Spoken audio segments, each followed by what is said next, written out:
মনের ভুলে রাগের মাথায় আমি আমার স্ত্রীকে তালাক দিয়ে দিছি, এখন কি করি?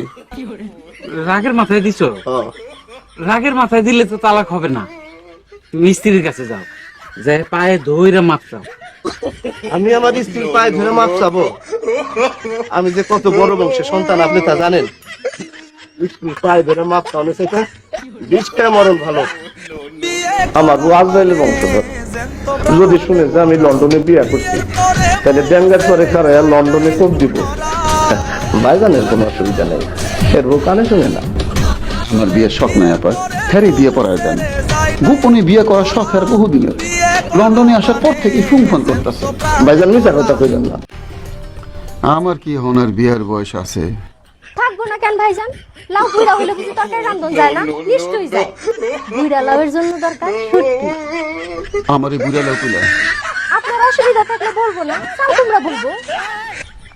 ভাইজান আপনার একটা কুল হইলে আমার আর কোনো চিন্তা নাই। হবে যান, আপনি রাজি হয়ে যান। আর রাখো, তোমার লাইফ ইজ বিউটিফুল। লোকটার অবস্থা দেখছো? বউ নাই, টাকা নাই, ফ্ল্যাট নাই। প্রথম কোনটা কিভাবে করো? ভাইজান কিভাবে জানি করছি? ফোন করেছো, আর কিভাবে করেছো মনে নাই? অবশ্যই মনে আছে, গলা সাইডটা ধরছি।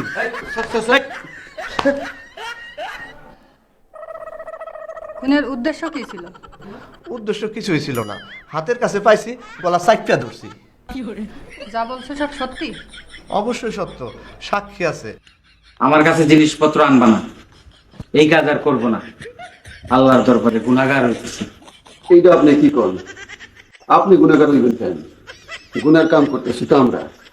আমরা আপনাদের মাল দিতেছি, আপনি কিনে নিতেছেন নগদ পয়সায়। মাল কোন হাতে পাইতেছে এটা তো আপনার বিবেচনা নাই।